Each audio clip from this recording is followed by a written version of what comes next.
Janvier 2004, quelque part en Afrique. Pour la première fois de son histoire, la DGSE accepte d'incorporer des journalistes à des espions. Nous allons partager la vie des agents français, leur vie clandestine sur le terrain. Du jamais vu. Mais à une condition, nous filmerons en caméra cachée. Pas question d'attirer l'attention sur nous. Aucun nom, aucun lieu ne doit transpirer. Nous voilà donc dans le Sahel, sans plus de précision. Celui que nous appellerons le Caméléon a 31 ans. Il dirige le détachement. 3-4-4 qui s'enfonce dans la brousse. À chaque signe de vie, on s'arrête. Comme ici, près d'un puits pour le bétail. Ces nomades avec leurs troupeaux n'ont pas l'habitude de voir des blancs dans la région. Le Caméléon va se faire passer pour quelqu'un d'autre. C'est sa couverture. La DGSE nous a interdit de la révéler. Couverture touristique, commerciale ou peut-être humanitaire, elle doit pouvoir resservir.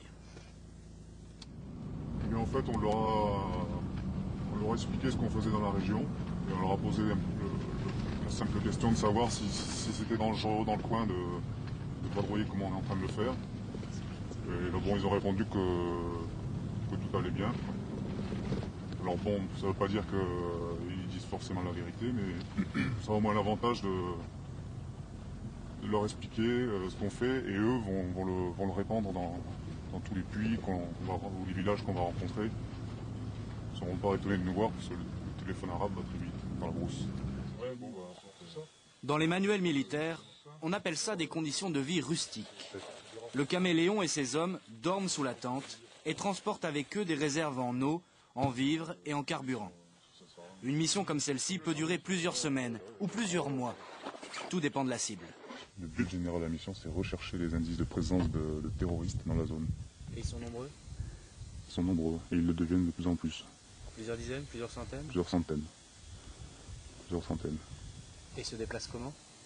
En convoi de véhicules armés, de grosses mitrailleuses sur affût, des gros 4x4 Toyota, et ils ne se déplacent pas à moins de 6 à 8 véhicules. Et des fois, ça peut monter jusqu'à 20. Pour s'orienter, les cartes ne suffisent pas. Parfois, les pistes ont changé de tracé. Heureusement, le Caméléon peut compter sur cet homme, son homologue des services secrets locaux. Toi, tu m'as dit que tu avais un informateur dans la zone là. Comment c'est là? D'accord. Donc toi, tu penses que lui pourrait nous dire à peu près où ça passe? Où ça passe, traduisez, où l'ennemi s'infiltre et s'approvisionne. Mais qui sont ces terroristes du désert? Ils prêchent la guerre sainte, mais vivent de trafic. À la fois combattants islamistes et bandits de grand chemin.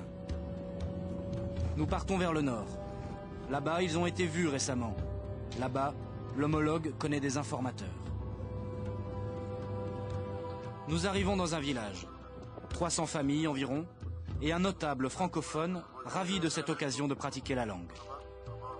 À nouveau, le Caméléon se présente sous sa fausse identité.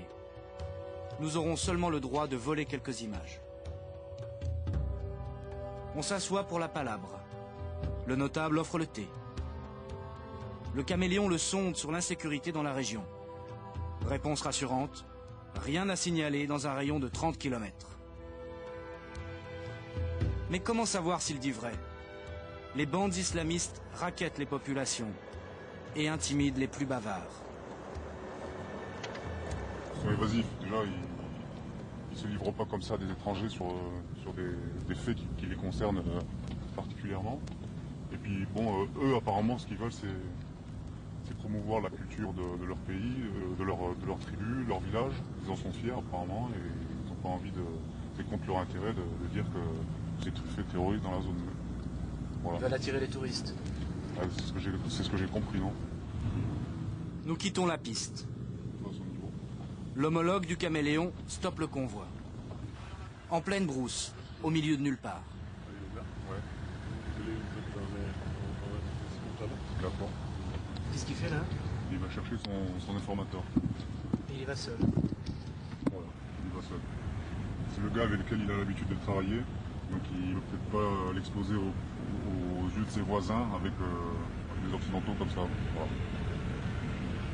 Moi, ça ne me dérange pas. Un quart d'heure plus tard, l'homologue est de retour avec cet homme. son informateur.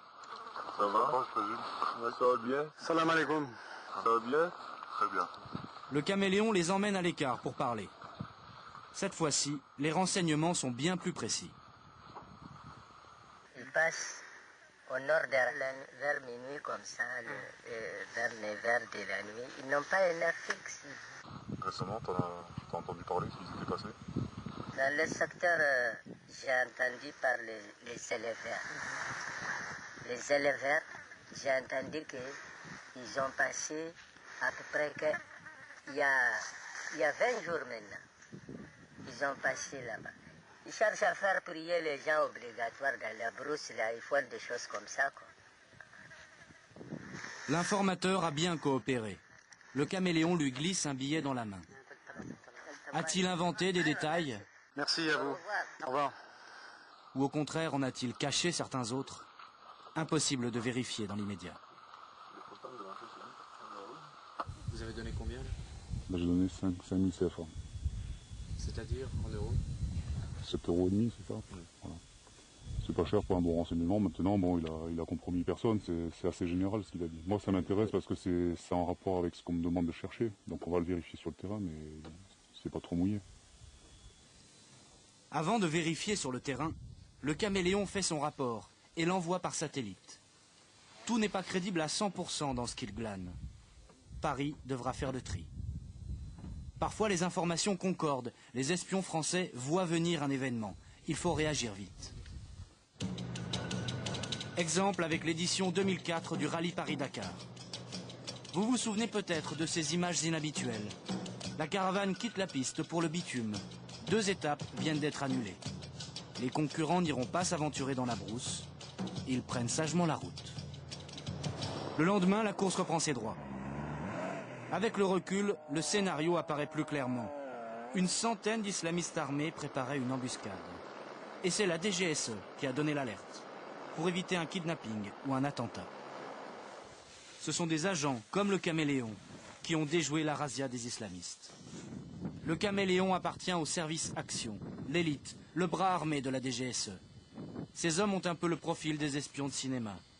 Tous militaires, ils vont sur le terrain, à l'étranger et dans la clandestinité. Les autres agents ont un quotidien moins romanesque. Leur quartier général se trouve quelque part dans Paris.